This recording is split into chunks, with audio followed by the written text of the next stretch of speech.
Hey everyone, welcome back. This week, we're hanging out with Nicole Hanson, a homeschooling mom and total badass boss lady. We start off by talking about how she was an entrepreneur from a young age and how her upbringing shaped her views on being her own boss. She's always been a go-getter and learned early on that personal development is key to success, and she's carried that with her. After navigating the world of multi-level marketing, Nicole developed and launched Lux Tan, a sunless tanner that actually works for pale skin. And she's not stopping there.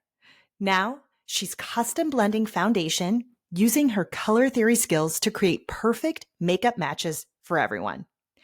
We get real about the daily chaos of homeschooling teens, the importance of time management, especially with people who have ADHD, and also how to say no to protect your sanity. Nicole shares her tips for staying organized, like her laminated time blocking sheet, and reminds us to ditch the time suckers and focus on what really matters. Her story is proof that you can have multiple roles and build a business you love. If you're looking for a relatable mompreneur who's not afraid to embrace the chaos and tell it like it is, you're going to love this episode. Here we go with Nicole Hanson. All right, Nicole, let's get it started. Let's have you tell me and our listeners a little bit about who you are and what you've got going on in your business.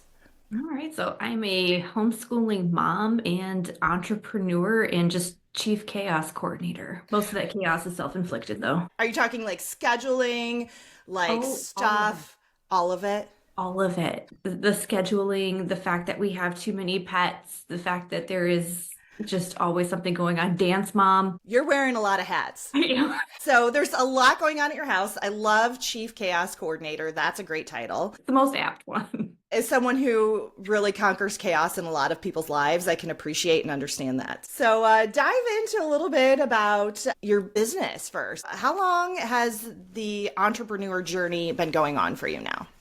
My mom would tell you since I was born. I was the kid selling rocks in my driveway and lemonade and bracelets, anything I could think of. Rocks. So it doesn't matter what it was. It did matter. If I could come up with an idea that I thought might be useful, there we go. So my house had all these rock beds growing up all the way around it. It was such a 70s thing to not have dirt. Yeah. My parents were wanting to get rid of it, so I started digging out all the rocks. They're like, we'll pay you to get these rocks out of here. And so they agreed to a certain price. And then all of a sudden my parents see at the time, my childhood best friend was in the yard with me, helping me. And they're like, Nicole, come here. How did you get your friend to help you dig out these rocks? I'm like, well, you're paying me X amount, and I agreed to pay her a portion of that if she helped me. Oh my God. I love it. You are already delegating at a young age. Okay, so we've got an entrepreneurial spirit from the very get-go of life. And so how did that nurture and develop as you grew up? What does that look like moving forward? As I grew up, I would say, honestly, this is why I'm a big fan of the Girl Scouts, but I felt like Girl Scouts really fostered a lot of that in me. Yeah, the cookie sales, the nut sales. So it kind of gave me a little bit of room to spread my wings. I was actually homeschooled as well. So I didn't have the typical school fundraisers. I really loved being able to do the Girl Scout stuff. But a lot of people didn't know Girl Scouts did nut sales. I never knew that. I was a Girl Scout. Because everybody just focuses on the cookie sales. So me going, everybody's cookied out. Of course I'm going to tell them about the nut sales. I went hardcore on the nut sales because people are like, I didn't know these existed. These are great. And they would buy a ton of nuts from me. And all the other girls, they weren't really putting in effort. A lot of these dads worked at these places. They would just go hang the sign-up sheet for these things on the board. But I was on the phone calling people from church. I'm like, hey, do you want to order some nuts? I was going door to door. Let's go. You were into an untapped market. You found like a really great niche and I hate to use the word exploited, but you really went after it. I did. I'm like, nobody knows about these. Why wouldn't they want these if you're cookied out? You've got that going on. And now we're moving into adulthood. So where are we at with your entrepreneurial? I can't even say that word today. Let's just say your journey as a business owner. Let's talk about that. I got exposed to multi-level marketing really, really early on. Figure from about 5 years old on. Okay. I had been somehow, some way in that realm with my parents. And that's where I really started to learn about personal development and how impactful that was. My dad was a great example of personal development for me growing up. And to be better and do better, you had to actually put some things into motion. They don't just usually happen. Mm. You have to, all of a sudden have that awareness of, oh, hey, I could do better here and put forth effort to make that happen. And my dad would be up at 5 o'clock every morning. He'd have some book he was working on. He would have his Bible, and I witnessed that my whole life. And then I realized growing up, my grandma did it too. Before personal development was really a thing, I remember every morning she would be up, she'd have her cup of coffee, and she'd be working on something, and she'd also have her Bible with her. This is a nice little generational habit we have developing here. I really love this. I'm hoping my kids just naturally gravitate to that too once they're older. Sounds like it's been a journey with your family. They've really inspired you along the way to kind of move into this area of business. The MLM, multi-level marketing, where does that kind of take you? What did you kind of explore with MLM and business? To kind of tap into like the MLM and business part, my grandfather had his own business. He grew up with nothing, learned a skill kind of later in life, honestly, and became one of the best in the area at the time in his skill set and well known and built a very successful business. And he took great care of his wife in their later years through some health issues. So seeing the contrast between being a business owner and passive income and reading those personal development books, I was able to isolate certain scenes and be like, I like that, but I don't like this. And I like that direction. I like what they did there, but I would like a little more time freedom. I was reading things like Robert Kiyosaki, learning about the cash flow quadrant and analyzing these little moments of my life. I did not fit in with anybody my age. Let's just preface that. I'd be talking about these things and my friends are like, so about Britney Spears. You were wise beyond your years. It wasn't the goal, but I think it was just having been around a lot of adults, and honestly, even the other adults my parents hung out with, many of them were also business owners. It was just a world I was very exposed to for ever in so many different ways of owning a business and bringing in income. I loved having that exposure growing up.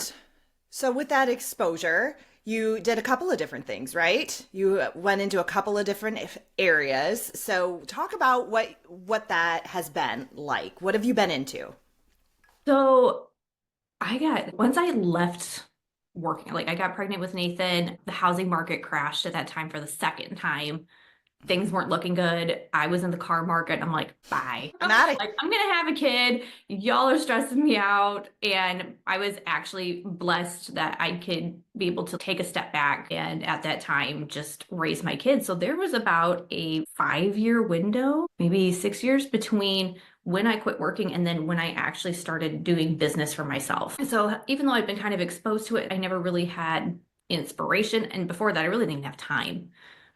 Working 60 hours a week, I was a 45-minute drive. So I was just done by the time I'd come home. I would eat and I'd be falling asleep on the couch. I wouldn't even make it to my bed half the time. Then I ended up seeing things like multi-level marketing were becoming really popular on social media. And I was like, oh, this is a really good outlet.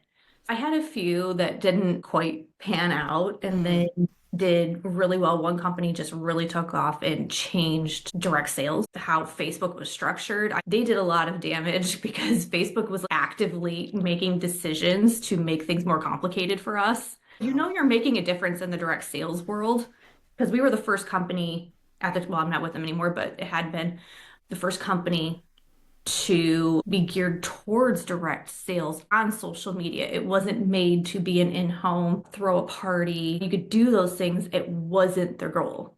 What if there were ways you could do this strictly through social media? And that was huge for me.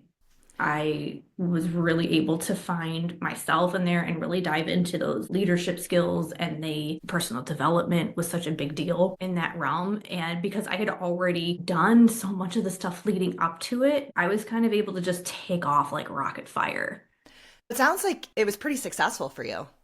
It was. I wish I had been a little bit more successful, but that was on the company's end, not mine. I started at the bottom of the company and there was only one rank I hadn't hit. I hit all the ranks in 9 months, except that one. Wow. That's pretty Yeah. I was impressive. able to get to almost the top of the comp line. I was in the top 2% of the company for many years. I'd say that's pretty awesome. That's It pretty is. successful. I lived the whole go to the CEO's house, hang out with the family. That's pretty great. So, It was. It was very enriching. It was yeah. a great season that I look back on with extreme fondness. Sometimes when you think about previous careers or previous professions, you're like, eh. But I do love that you took a lot away from that. I think that's important that we're always learning and taking things away from our experiences. So that ended for you, and then Yeah. you moved into something else, right? So then after that, it's been kind of this little juggling game of trying little things here and there. And I kind of compared that first experience to like that first really real boyfriend where you still have these great memories and stuff. It wasn't meant to be forever. And you can just appreciate the moments you had. It's like, okay, we're going different directions. It's okay. We made great memories. But it kind of left me in this little bit of a tailspin because I'm like, I've always had my hand in something now for 7 years. By the time I walked away, I left in 2020. And I was like, I don't know what I want to do. Mm. I tried a few others. There was one that was kind of taking off, and then I could kind of see some writing on the wall because I'm sometimes way too intuitive, and I'm like, this company's not going to do okay long term. And as much as I like this product, I don't think they're going to be okay. I'm just going to cut my losses before I try and sign other people up, and then they're having livelihoods and paychecks ripped out from underneath them because I had seen that time and again. I'm kind of done with MLM at this point. I'm not liking some of the patterns I'm seeing with a lot of companies. It's seeming very shaky right now. Social media shook it up. COVID shook it up. Like, I just don't know if I can get back into that. It was December of 2020. And I'm like, December 1st, I'm like, by the end of this year, I will have a brand idea. You gave yourself a deadline. I give myself a month. That's a short amount of time. That's a little bit of pressure. Yeah. I'm like, you will have a brand idea. And so I'm a pasty princess. Me Okay, too. like Listen, I'm right there with you. Native American, Italian DNA. It was like, not for you, sister. You can have the dark hair, but you get the German skin. Look at you go. Gotta love DNA. I just don't get dark. And when I do get some tan, it just doesn't last. And I really would love a sunless tanning product that didn't turn me orange. And if you've done sunless tanning at all, I remember Avon had one like way back in the day when I was a kid. And I put some on my hand just because I was curious. I looked like a dirty penny that you just found in a parking lot somewhere. It was such a hideous shade of orange. I can relate. I have definitely since high school probably tried some different sunless tanning products, and it's not pretty. Especially if you don't know what you're doing or the product's really crap, it could be a bad outcome. Every product is entirely different in how it behaves. I remember there was like tan towels, there Yeah. was like clear spray, there was the mousse, there was the lotion, there was the gradual lotion. Now you can even snort it. What? Yes, there is a nasal spray to help you tan that you can literally just inhale up through your nose. Oh my God, that does not sound healthy. No, I have to take a pass on trying that. Not for me. I'm all good. There's 100 methods, and everyone is so different, but all of them, minus the snorting because that didn't exist at the time yet, turned me orange. I tried the best ones. I'm like, how is it this girl looks amazing? She looks like she just got back from Bali. Yeah. And I look like I rolled in Cheeto dust. This is not working for me. So you've had this epiphany. Yes. And you've taken something from a personal experience, and where did that land you? I started learning about color theory, and I'm like, there's got to be a way to color cancel the orange. Yeah, the Cheeto Which dust. led me to my Lux Tan brand, where I was able to launch my own line of sunless tanning mousse that has a violet base to it. So then people like me could tan, and we wouldn't look like we rolled in Cheeto dust anymore. And that's, I think, when I really met you was when you had started into this. You already had the product going. You developed this yourself. Is that correct? Yeah, so there's what's called white labeling. And a lot of times what they do is they could take a base product and you work with them to make tweaks to fit your parameters. And it's actually a lot of how your MLM start, and people don't know that because they don't have the upfront costs to come up with their own products. So they actually start with white labeling. They work with their equipment and their labs to make the tweaks they want to get the results they want for the product. Then they label it and launch it. And then a lot of times these companies become more successful And then they're able to actually start their own development processes and have their own lines for So real. this is the route you took then Mhm. to develop Lux Tan Co. Yeah, And so now you have this product. By the way, great product. thank you. I love it. It's great when I'm getting ready to leave for vacation, when I have an event coming up. I still love it so much, and you did an amazing job with it. So where did that take you? You're now marketing this yourself, right?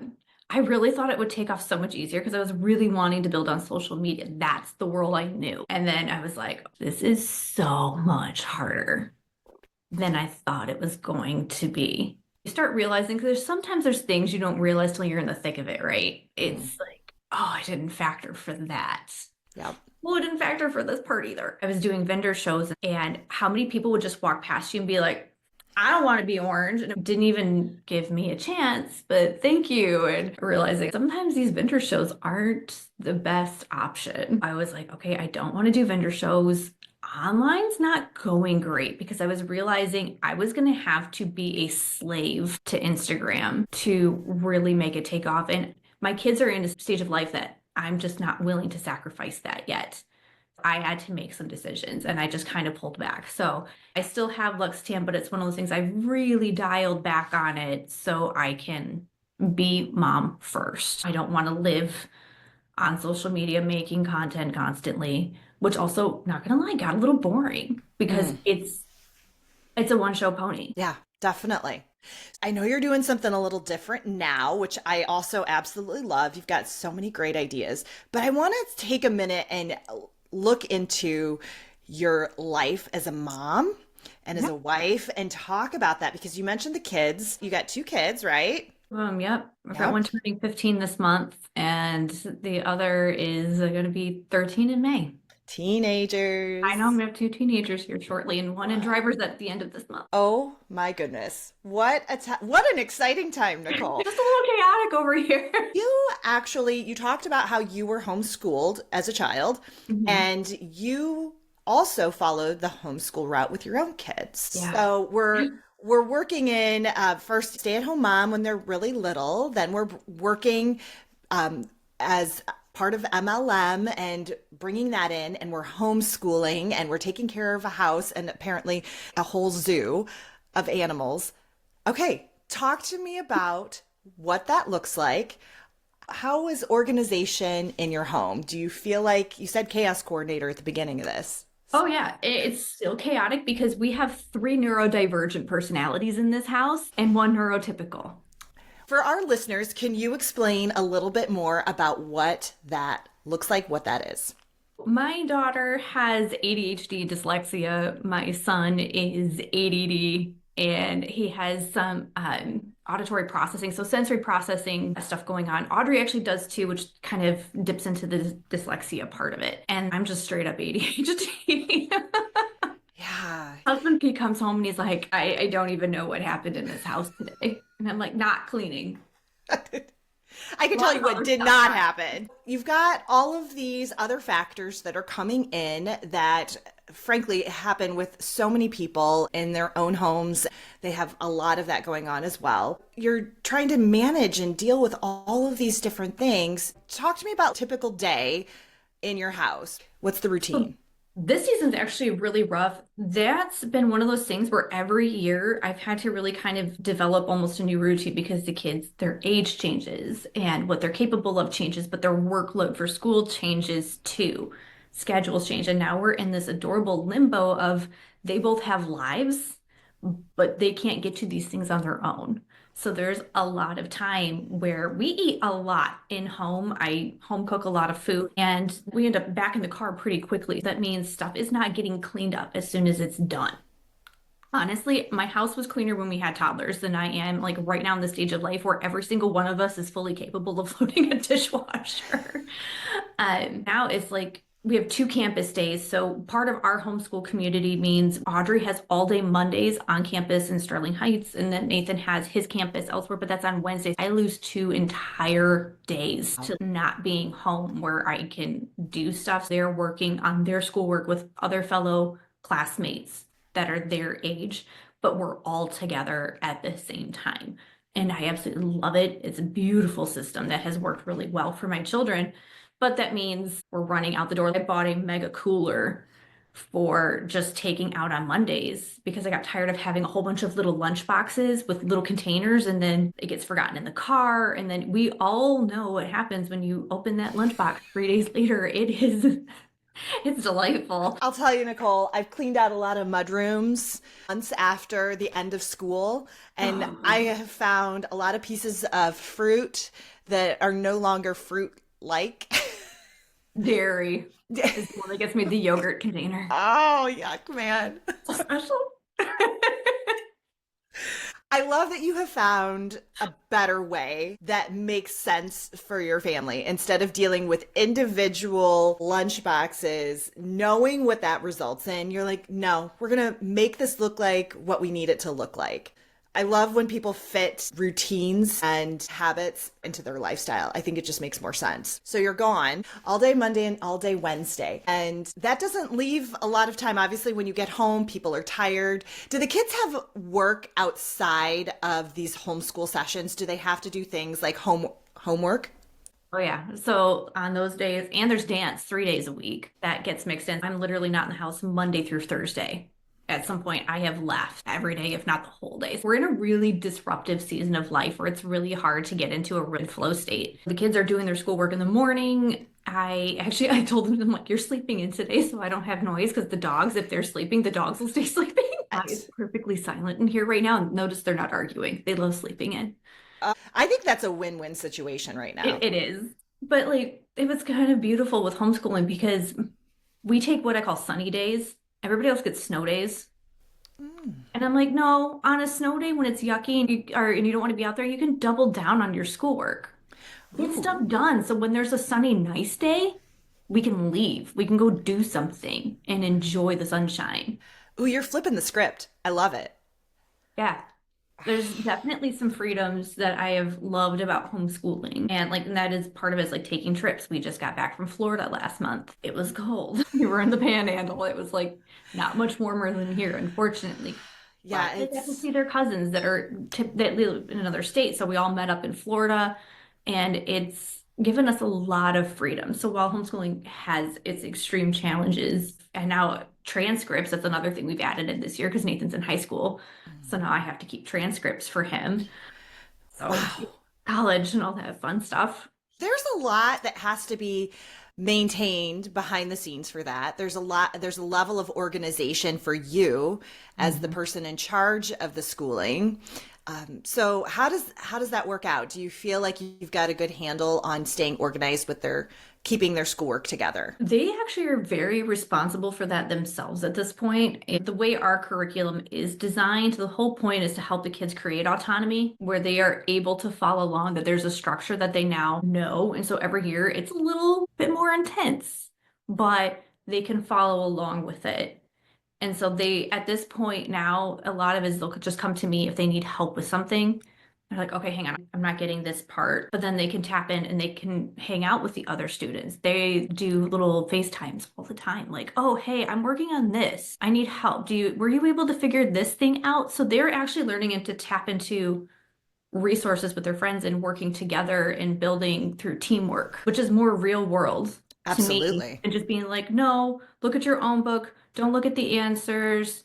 Um, like, like in the real world, we have resources. If you don't know somebody, you ask somebody. If you don't understand something in the book, you ask somebody you think will know to help you understand it. So they've naturally just taken to this really, really well. I think that's really incredible to have some really important life lessons be part of the schooling journey because I think in traditional schooling a lot of times you miss out on those important life lessons. What a great benefit. Yeah, I mean, unfortunately, is the case, and it's not at the fault of the public school or even the parent. Public school, private school, it's a little bit more of a one size fits all system. You've got a teacher with a lot of students, so it's geared towards helping a lot of people at one time. It could Yeah. produce some really great outcomes too there. Right. But with homeschooling, again, there's just a certain amount of freedom. If you have that ability to be able to dial back and be like, hey, we can take literally one whole income and get rid of it so you can homeschool. It's a blessing. I know you recognize that it is a massive privilege that many would love to be able to do for their own kids and cannot. But there's also so many things people can do at home.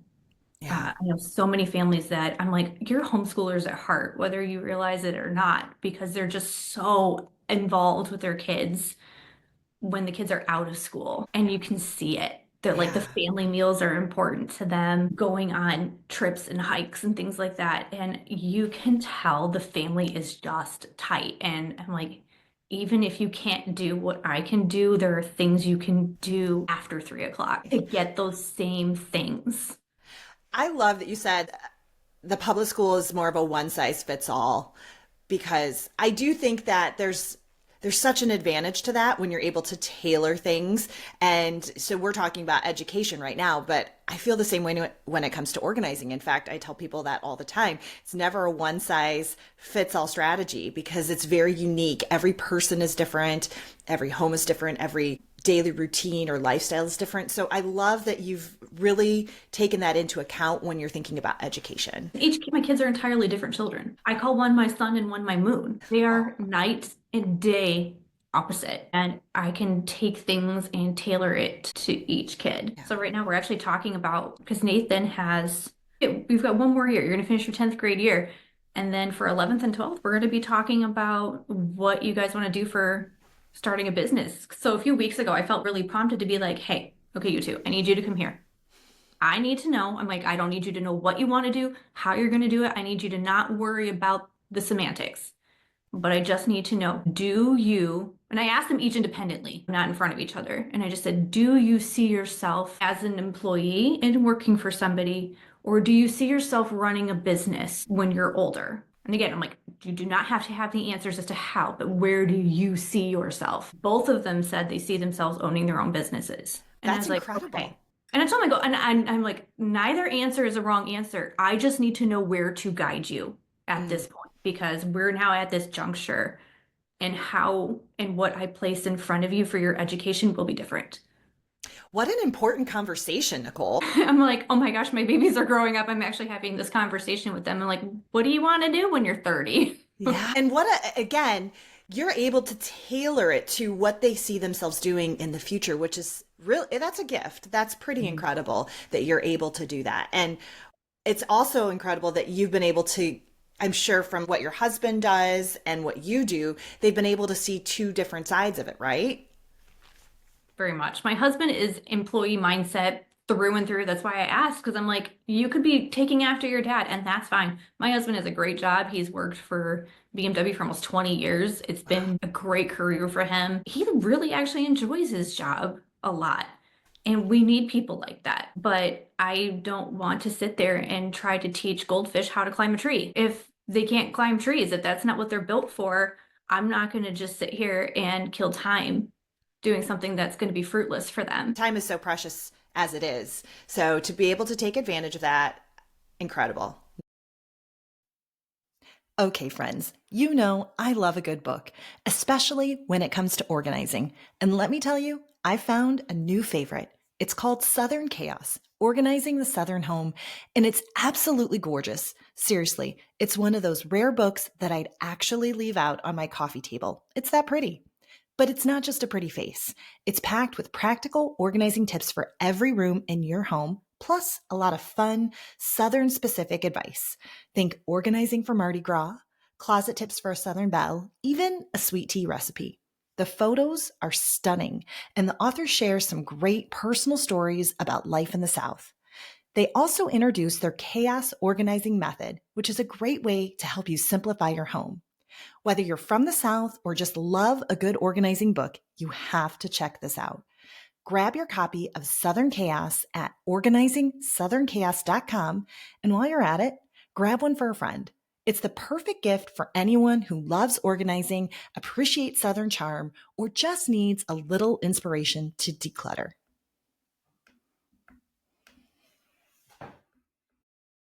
Talk to me a little bit about what's the most important thing to have organized in your life right now? I would say, even if the time management is chaotic, that what you are spending time on actually mirrors your priorities.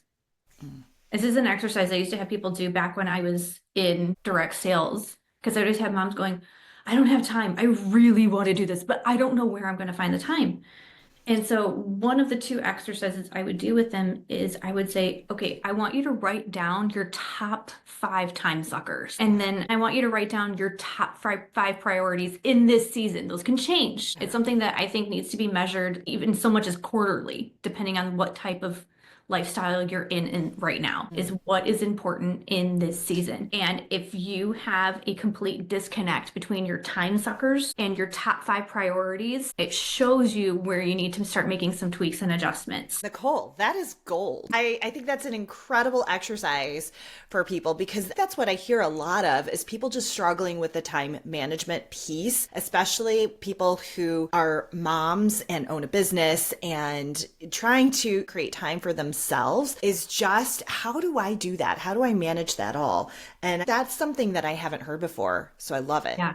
A lot of it for me is embracing the fact that not every day is going to be identical and it's not going to run according to clockwork. And as much as my ADHD self sometimes thinks she wants things to run systematically, I'm also a variety is the spice of life kind of person, and reconciling with that. So one of the best things I think I've done is having a laminated sheet for time blocking. And when I know it's a chaotic season, I will use it the night before, be like, what do I need to get done tomorrow? And figure out which blocks I can put those things in to get them done. Because sometimes you almost have so much overwhelm that you get that analysis paralysis. You're like, I know I have 100 things to do right now and I've got 30 minutes, and you're just like, And then you end up doing nothing. and then you do nothing. Yes. Yes. And then you go to bed going, wow, I sucked. And you're just kicking your own butt, like, I should have done this and I should have done that, because now it's quiet and you can think. Right, right. The reflection is like, oh, God damn it's it. a horrible report card that you write for yourself every night before bed. You're like, I failed here and I failed here. I like that idea of time blocking as well. I do think that's really helpful. Now, how does the ADHD come into play? Because I work, 90% of my clients have ADD, ADHD, have executive functioning issues. So talk about how that looks for you. Does the time blocking really help with that, you think? It does, because I can pick it up and put it down. And I'm not committed to it. One of the things you'll find with a lot of us ADHDers is we are addicted to day planners. Oh, yeah. That we never use. Never use, or started like 3 pages in, and then we're on to the next one. Yep. And we have shelves of them. Shelves. With Oh my notebooks. goodness. Yes. Anybody who has a day planner company, they just need to target those ADHD And that's people. why I switched to a laminated sheet of paper that I just kind of formatted in Canva to fit my lifestyle. It's like, okay, well, what do I need to make for dinner today? What in the fridge needs finished? Okay, we're going to make this today. So I know what's for dinner. Dance is between this time and this time. So that leaves me this block here where I can get some of this stuff done and get my workout in here in the evening. Like, I'm not a morning workout person. I cannot do it. I'm an evening workout person through and through. I have tried to be a morning workout person. It's not for me. You just got to know yourself.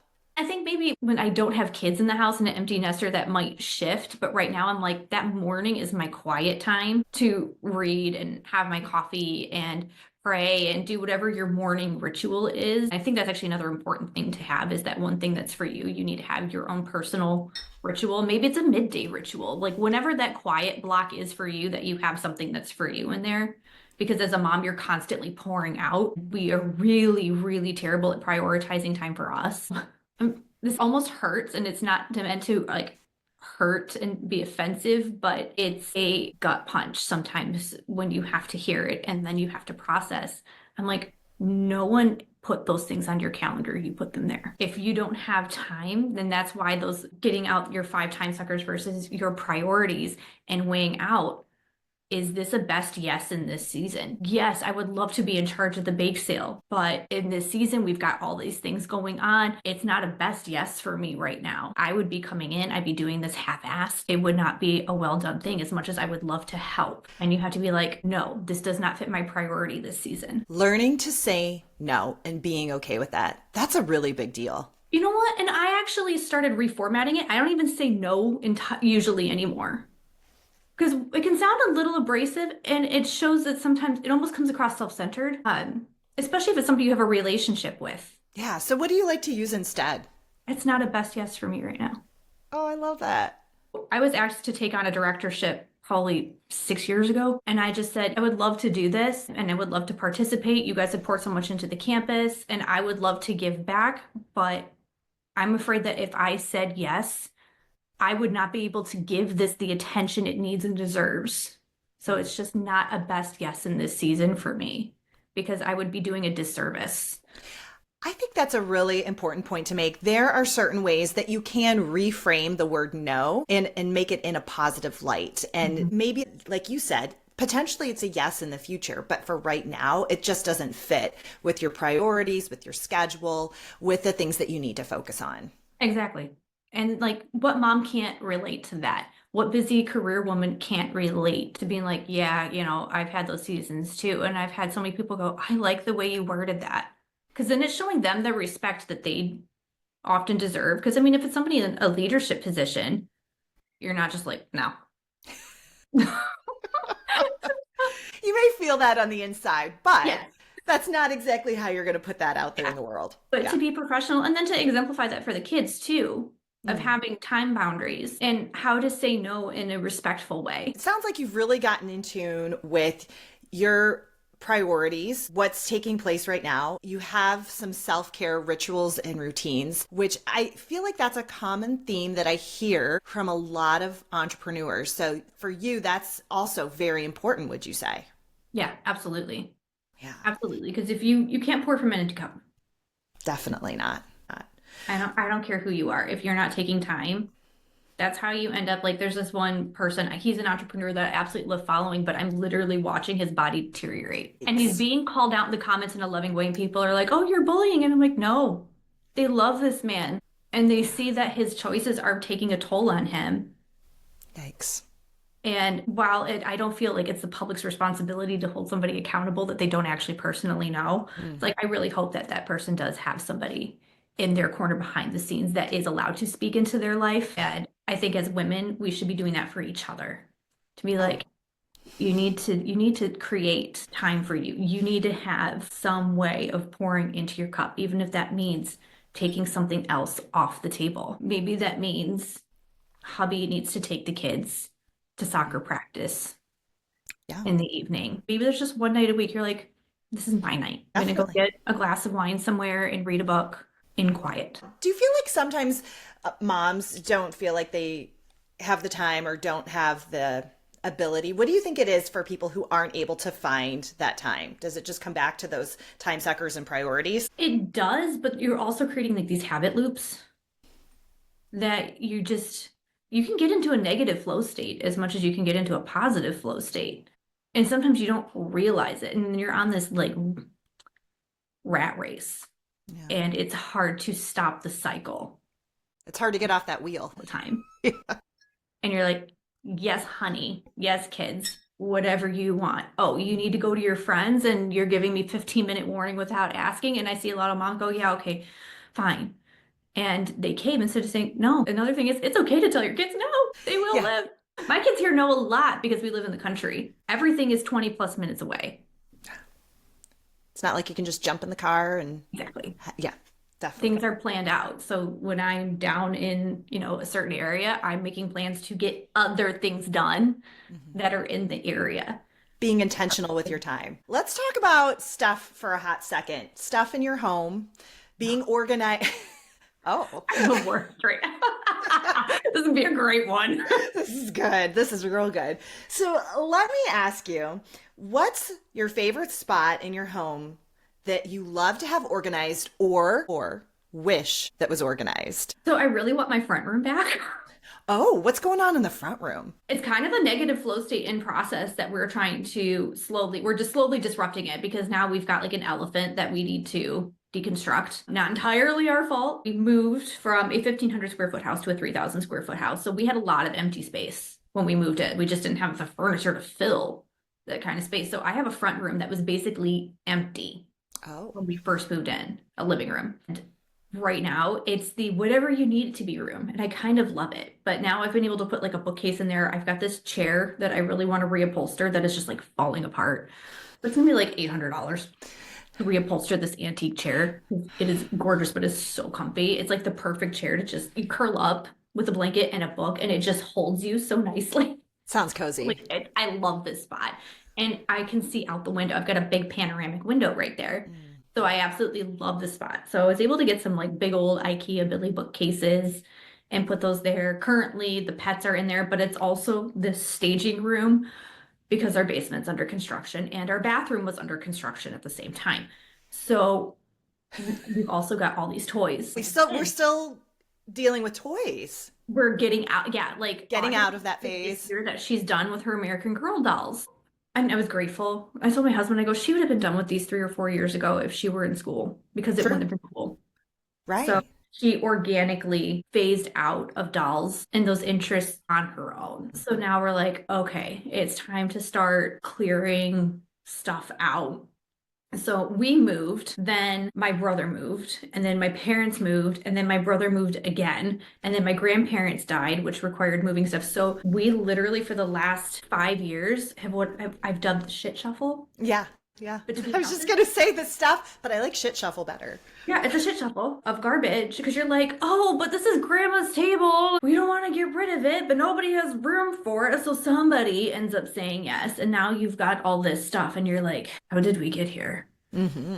So now I've got some of my grandma's furniture that I'm having to figure out what to do with. And so right now I'm like, I want my front room back because there's just stuff everywhere. But now it's like, okay, let's go through, let's purge out all the kids' stuff that they don't want anymore. Let's get rid of the stuffed animals. Stuffed animals make me so angry. I tell you what, whoever's like owning the stuffy market, they got a corner on it. I can't tell you. I have seen thousands and thousands of stuffies over the last 7 years as a professional organizer. It's Mhm. crazy. It's I've crazy. heard of people like donating them for like pets and stuff. You can definitely do For that. like doggies, and I'm like, oh, that's kind of nice. My dog, he volunteered himself to pick something out of the stuffy pile. He's just like, okay, that's mine. And he found a bulldog beanie baby. And he just gently carries it around in his mouth throughout the house. He doesn't chew on it. It just, That's oh, adorable. my puppy, and just carries it everywhere with him now. But I'm like, okay, the rest are going. I love that you're on this journey as well of let's get rid of stuff now. It's got to go. I know. I'm like, I want to declutter the kitchen. And I've actually noticed with my ADHD, when I feel out of control, I will go on purge bender. Ooh, And I will just be like, go. It goes. It goes. It goes. you've got that black trash bag energy. Yeah. Yeah. Yeah. And sometimes it comes with regrets because you get a little hasty. You're like, here, I hate this toaster. It's out of here. Right. And then like I started weightlifting, so now I've got a whole bunch of clothes that don't fit. I think that's an important point to make because you've been talking a lot about different seasons and different things going on. And that's a really important point when it also comes to the stuff in your life. There are different seasons for things. Kids outgrow toys. People outgrow clothes. There's renovations that happen, and that changes the way your space looks. So it's about being, you used the word adaptable a bit earlier. And I think that's just important to remember as we go through life. We're adaptable and things change. And sometimes it gets worse before it gets better. I always, that's so good, Nicole. That is also gold. I tell people that all the time because when we take things apart and we're decluttering and making choices, it always looks like a hot mess. Stuff's everywhere. And then you just have to get through that to get to the other side. And So I'm really looking forward to the other side right now. I think you highlighted so many great things about home life. Let's kind of talk about where you're at now with business and what you're up to. I've ended up dipping my toes back into the makeup world, but not without a little help from my sunless tanning realm. So my journey with learning the color wheel and color theory led me to custom blending foundation now. And I am absolutely loving that journey. Everybody's different. So every time I have a new client, it's like a new little puzzle. So it kind of fits that need for having something different. I'm not making the same thing over and over again. Everybody's foundation is completely different. I haven't had anybody where I've made the same formula yet. But yeah, the learning about color theory so I could not turn orange with tanning, I ended up going to a friend of my mom's and I saw this like carousel. It's like behind me. So if anybody's like watching the podcast, Yeah. foundation. Yeah, look at Her that. little, this is her home when she's not in my bag. Um, I saw that on her dresser in her salon, and I was like, what is that? Yeah. She's like, it's for custom blending foundation. I'm like, you do what? Talk to me. This is amazing. So I got to use the product for about a year and a half before I actually started doing it myself. And I have thoroughly enjoyed just being able to customize things to women because one thing I learned while selling makeup back in the day was that the product might not have changed, but I did. Yep. And something I loved might not work for me a year later. That's so true. And it's really hard to reconcile with that. Now, I heard about you doing this Yeah. and I was so intrigued with what you had going on because I'm at that stage in my life where the makeup that I had been using, I tried several different things. It just was like, I'm aging. I've got more mature skin now, and the things that I'm using just don't make sense. They don't look good. I just didn't like the way I felt when I put it on. And I was spending a lot of money to try and find a product that I couldn't find anything that fit for what I needed.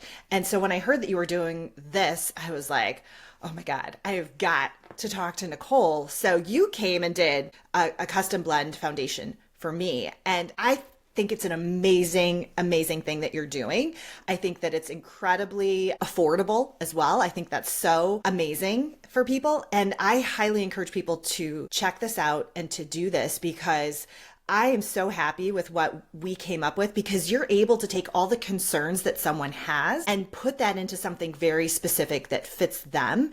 And you can adjust and change it as needed. So this blend that you've made for me, it can change down the road as I need it to. Your base info, your color recipe can stay the same. We can change out how we build it, what the base is made out of. Are you losing hydration in your skin? Has menopause hit and now you're like, yeah, I just feel dry all the time. We can adjust that and add hydration back in to give you that healthy, dewy, glowy look. And in fact, like a lot of the ingredients, they're natural. There's a lot of natural properties in them. So a lot of women have reported that even when they're not wearing foundation anymore, that the ingredients have been so healthy for their skin that they actually look better without makeup on days they don't wear makeup.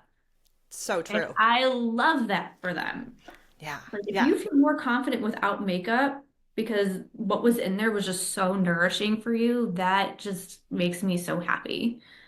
Especially after we've gone through betrayal, because I feel like when you have a beloved product that is no longer working, it does feel like a little betrayal. Now, I think it's also very important, and it's really such a great part of the process that you're talking about these different things with the person. It's very one-on-one. You get a lot of information. You are just able to really create something that's so individualistic and so you. I love that about this. I can even do it virtually Yeah. because there's so many people that's like, okay, how many people do you know who do this? Did you know anybody before me? Never. No, I'd never Right. heard of it.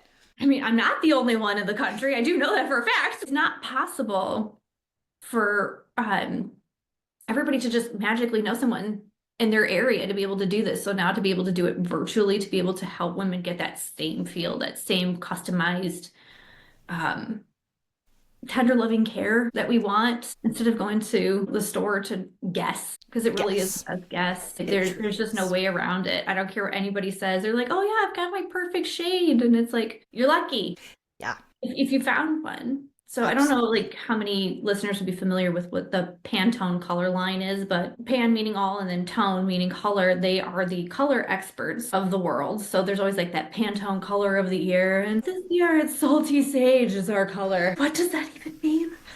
It's like walking into Sherwin-Williams. They have over 4,000 shades of skin in the Pantone color line. Now, tell me when you have walked into Ulta, Sephora, Target, wherever you buy your foundation, have you ever seen 4,000 shades of anything in there? Because, I mean, Yeah. even if you counted all the lipstick and lip liner, there's not 4,000 shades of anything. No, no. And we're just talking about like skin tone. It's Pantone. That's incredible. 4,000 different shades. I had no idea. You tell me your shade Yeah. is going to work out.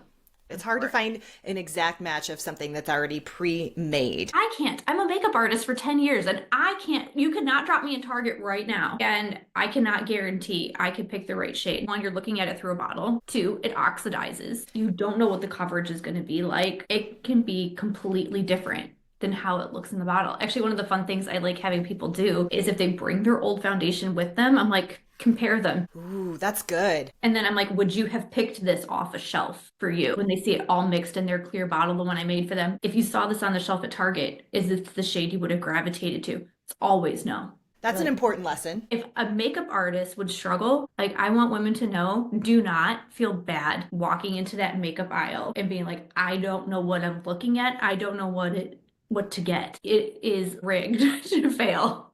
For sure. I mean, they're charging you sometimes upwards of 30, 40 bucks, 50 bucks in a store, and they know you're not going to take the time to return it, even though there is a return policy, ladies. Yeah. There is a return policy on makeup. Many people don't know that. You can return it, but they know you won't. So, and then you're just going to go buy another one. It is a cash grab. Cash grab. That's why I love this so much. I think it's such an incredible thing that you're doing. Now, I want to kind of start some wrap up Q&A. I'd love to hear your take on one thing you wish you would have known starting out as an entrepreneur. I think how much time it would really require and just getting ahead of that work-life balance and learning that prioritizing sooner. Because I can definitely tell you there were seasons where it got off kilter. And sometimes, again, it's that rat race, right? And sometimes you're on the wheel and you're just running and you don't realize how out of control sometimes it has gotten. And then you look back and you're like, I'm a little sad at how I made decisions in this season. But then to like reconcile and then be able to forgive yourself. It's really hard to move forward and make better decisions if you are trying to drive forward but looking in the rearview mirror. You're not going to be very successful in whatever your journey has next in front of you because you're going to be so focused behind you, you're going to wreck. So it's like, okay, reconcile with it, make peace with it, move on. Learn from those experiences. Share. Yeah. Share the experience. I think that's so important. I love that analogy about the rearview mirror. What about one thing you're working on right now? Obviously, you've got the custom foundation blending going on. Is that your focus, or what else do you have that you're working on right now? That is my main focus. I'm looking at expanding it to possibly some other things we'll see in the next year, just because that color theory, that customization is speaking so loudly right now. And I don't think that's an accident. I think we've gotten too much. I mean, I love me some IKEA, but we've gotten too much into an IKEA mindset now of fast, quick, generic, and we've settled. And then we're like, okay, well, I don't like the way I look. I don't like the way I feel. And it's because things are actually starting to lack personality now. We don't like how we're dressing, and everybody's wearing the same shirts from Target right now because we're all shopping in the same stores. Nothing is custom anymore. So letting women have something customized that's literally just for them again, I think could make you feel so special. And I'm hoping that starts opening back up to other markets where we're getting back into having things that are a little bit more tailor-made and less mass-produced. I love that. That'll help small business. Yes. More small businesses for things like clothing thriving again. I mean, think about how the boom of Amazon has affected all of our lives. And I have some clients that just refuse to buy and refuse to shop from there and really want to support small businesses and as small business owners. We can certainly appreciate that. Yeah. And I love that this has opened up a whole new window for you, this whole customization. It's leading to other things. It's incredible. It is. I'm curious where it'll land in about 5 years. It's like, it's 5 years goes fast. Yeah, it does. Like, I don't like be thinking that far out or having goals that far out, but my friend, that 5 years will pass. Yeah, for sure. Whether you need a goal or not. Have something in mind. So talking about goals in the future, what's a goal that you have for your future? That's the thing. I've actually kind of left that one open right now.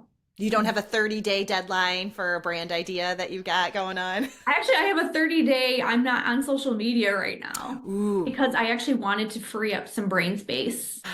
I love a social media hiatus. I think that's good every once in a while to have. Still pondering the future, seeing what the future will bring. I want to know like what steps I need to take next, but I think I need to quiet some things down and eliminate unnecessary noise. And I think we can all agree social media is still very noisy, especially even after the election. It's just, I kind of joked, I'm like, can we go back to 2018 when everybody's complaining about taking pictures of their dinner?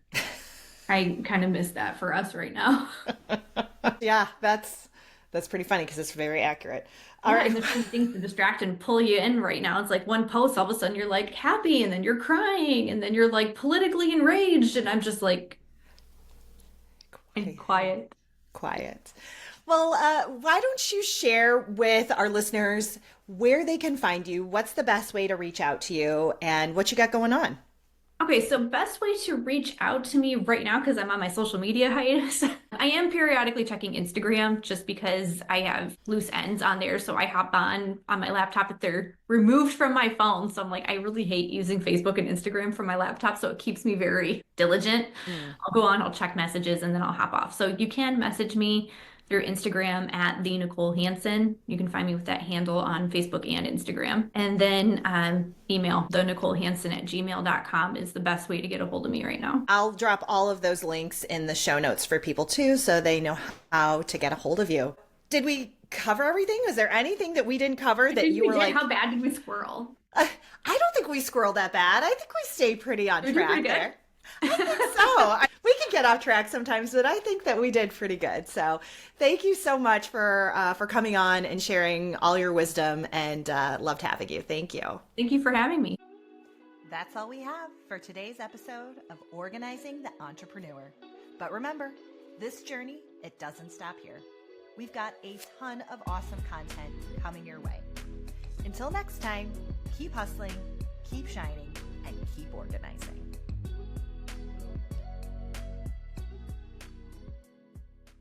Thanks for listening to Organizing the Entrepreneur. Don't forget to hit subscribe so you never miss an episode.